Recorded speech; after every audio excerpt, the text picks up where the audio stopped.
शिव गुरु के चरणों पर प्रणाम करती हूँ, माता पार्वती के चरणों पर प्रणाम करती हूँ, मेरा प्रणाम स्वीकार हो।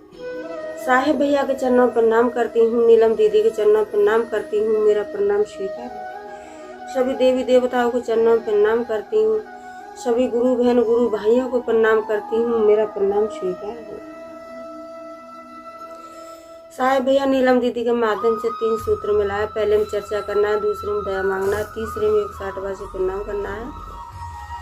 आइए, आप सबका कमलेश भक्ति चैनल पर स्वागत है। और देवों के देव महादेव की आदि चर्चा सुनने पर अपमान होता है, पूरी चर्चा सुनने पर सम्मान होता है। इसीलिए पूरी चर्चा सुनना चाहिए, पूरी चर्चा सुनना चाहिए, समझना चाहिए कि वीडियो के अंदर क्या बताया गया है। पूरा वीडियो सुनने से ज्ञान बढ़ता है, संकट दूर होते हैं, घर की मुसीबतें दूर होती हैं, सब ग्रह दूर होती हैं। इसीलिए पूरी वीडियो सुनना चाहिए। और मेरी वीडियो को लाइक शेयर कमेंट सब्सक्राइब कीजिए। और लास्ट में कमेंट में हर हर भोले जरूर लिखिए। और गुरु बहन गुरु भाई सभी भक्तों, भगवान का नाम लेने से और लिखने से सब कष्ट दूर होते हैं, सब मुसीबत दूर होती हैं। प्रभु का नाम लेने तो प्रभु हैं, प्रभु सबका संकट दूर करते हैं। इसीलिए कमेंट में हर हर भोले ओम नमः शिवाय जरूर लिख दीजिए। मैं आपको एक चर्चा सुनाने जा रही हूँ 2 भाइयों की।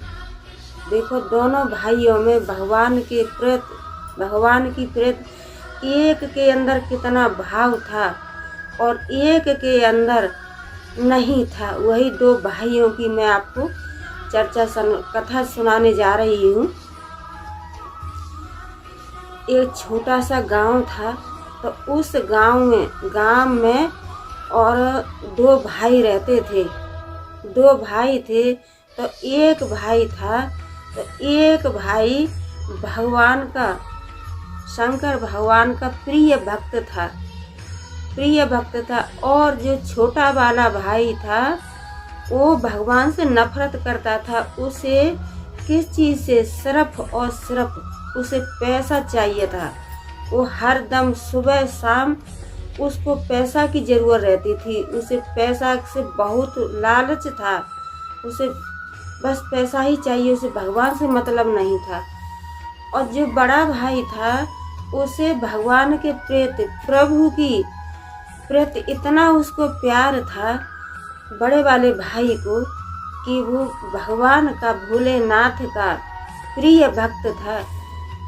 तो वो क्या करता था कि अपना नहा धो करके और अपना भगवान का पूजा पाठ करता था।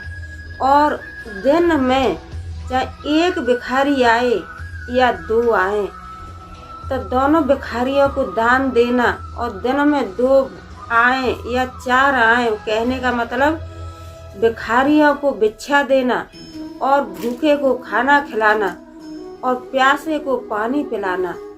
और जो टाइम बचता था उसमें अपना भगवान का बड़े भाव से, बड़े आस्था से अपना नाम लेते थे, 3 सूत्र का पालन करते थे। बड़ी आस्था थी प्रभु के ऊपर। और कहते हैं कि जिसने प्रभु पे विश्वास कर लिया वो समझो कि उसका एक तरह से जीवन धन्य हो गया। तो क्या था कि जो छोटा वाला था वो इतना धन के लालच में अंधा था कि वो कभी भी भगवान का नाम नहीं लेता था। वो सब दिन सुबह हो या शाम हो, उसको बस यही सोचता था कि पैसा आए, कैसे भी आए, कहीं से आए, लेकिन पैसा आए। उसे बहुत बड़ा लालच था पैसे का। तो उसके दरवाजे पे कोई भी भिखारी आता तो भिखारी को भी भगा देता। और कोई प्यासा आता तो प्यासे को भी कभी पानी नहीं पिलाया। उसके दरवाजे कभी कोई भूखा आया तो कभी भूखे को खाना नहीं खिलाया। तो उसके जैसे एक उलझन जैसी रहती थी। सोचता था कि मेरे भाई के पास कभी कोई चीज का कमी नहीं पड़ती है, और मेरा भाई इतना दान करता है, पुण्य करता है, भूखों को खिलाता है, प्यासे को पिलाता है, फिर भी मेरे भाई के पास धन की कमी नहीं होती है। और मैं कभी भी किसी को न प्यासे को पानी पिलाऊं, न भूखे को खाना खिलाऊं, न भिखारियों को दान दूं, और फिर भी मेरे पास पैसा नहीं है। तो देखिए गुरु बहन, गुरु भाई, हम और आप कर्म करते हैं, लेकिन देने वाले तो ऊपर बैठे हैं, देने वाले तो भोलेनाथ प्रभु बैठे हैं। जो जितना उनको देना होगा वो इतना ही देंगे। और कभी भी इंसान जैसे दान करता है तो वो कभी ये सोच के नहीं करता है, और करना भी नहीं चाहिए कि मैं कभी किसी को 2 रुपए दान दे रहा हूँ तो मेरा वापस मेरे को मिल जाए। नहीं, एक वो हो करके देना चाहिए, जैसे अपने दिल से बिल्कुल छोड़ देना चाहिए कि मैं किसी को 2 रुपए दान कर रहा हूँ तो मेरा वापस मेरे पास आएगा। नहीं, जो दान कर दिया वो कर दिया। तो ऐसा ही था। लेकिन जो बड़ा वाला छोटा भाई था, उसके दिल में हमेशा यही उलझन चलती रहती थी।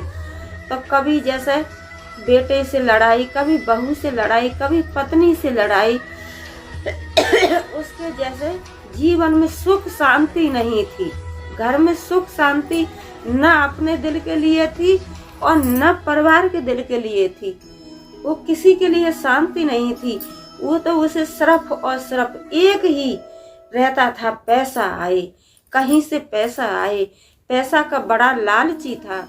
और बड़ा वाला भाई था, वो अपना हर चीज में दान पुण्य, और अपना जो करते हैं दान पुण्य, भूखे को खिलाना, प्यासे को पिलाना, और अपने देवों के देव महादेव पे श्रद्धा और भक्ति से पूजा पाठ करते थे, 3 सूत्र का पालन करते थे, और अपने देवों के देव महादेव से अपने दिल की इच्छा की बातें बताते थे।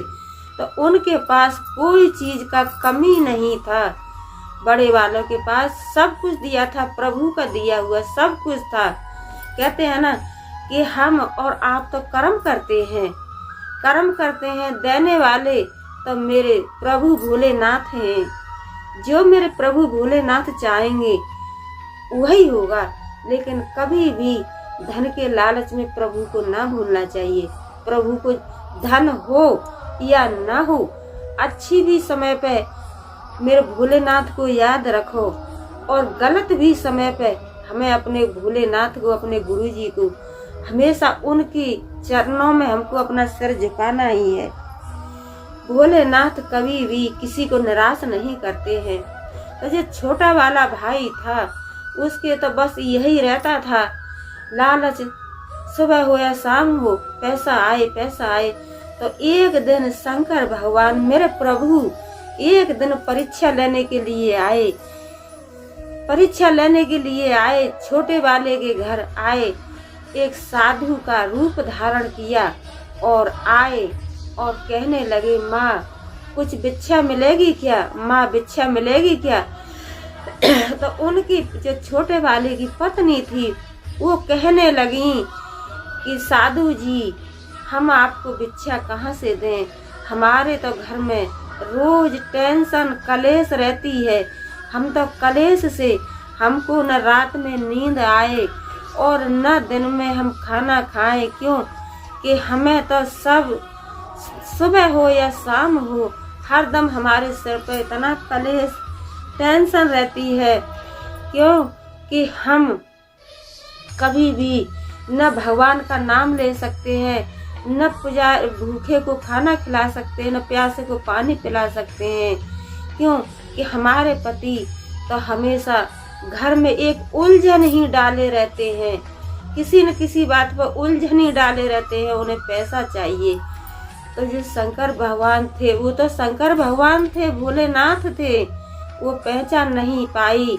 तो जब प्रभु उन्होंने अपना रूप धारण किया और समझा करके कहने लगे कि हे पुत्री, तुम्हारा बड़ा वाला भाई, जो तुम्हारा बड़ा वाला भाई है वो मेरा सदैव नाम लेता है और भूखे को खिलाता है, प्यासे को पिलाता है, भिखारियों को दान करता है और श्रद्धा और भक्ति से मेरा नाम लेता है। और आपके घर में क्या है कि आपके घर में इसीलिए उलझन बेचैनी रहती है। किस लिए? कि आप कभी भी न भूखे को खाना खिला सकते हो, न प्यासे को पानी पिलाते हो और न भिखारियों को दान देते हो। आप तो इतने लालची हो कि आप तो बस पैसा ही पैसा, पैसा ही पैसा चाहते हो। तो ऐसा नहीं होता है। जो भक्ति के अंदर शक्ति है वो किसी चीज के अंदर नहीं है। और जो भक्ति करता है उस इंसान का मन, उस मनुष्य का दिल है वो एक शांति रहता है। उसके दिल में बहुत बड़ा विश्वास रहता है। वो अपने विश्वास पर ही चलता है। वो ये नहीं सोचता है कि मेरे लिए कहीं से पैसा आए या किसी का चोरी या छिनार, कुछ भी नहीं। वो तो एक प्रभु का नाम लेता है, बड़ा प्रभु पर आस्था रखता है, प्रभु पर विश्वास रखता है। तो प्रभु उसको कभी भी जीवन में दुखी नहीं रहने देते हैं। प्रभु उसे कभी दुखी नहीं देखना चाहते हैं। तो ये सब बातें उसकी समझ में आई तो वो भी ऐसा ही करने लगी। उसके दरवाजे कोई भूखा आए, प्यासा आए, भिखारी आए, सबको दान दक्षिणा देने लगी। तो वो भी भोलेनाथ की कृपा से, मेरे गुरु की कृपा से उसके पास भी कोई चीज का कमी नहीं रहा। तो कहते हैं कि दोनों भाई एक जैसे हो गए। जो भक्ति के अंदर शक्ति है वो किसी चीज के अंदर शक्ति नहीं है। तो जो प्रभु का 3 सूत्र का पालन करता है और प्रभु से आस्था लगाता है, प्रभु के ऊपर विश्वास करता है, तो प्रभु उसको कभी भी दुखी नहीं देखना चाहते हैं।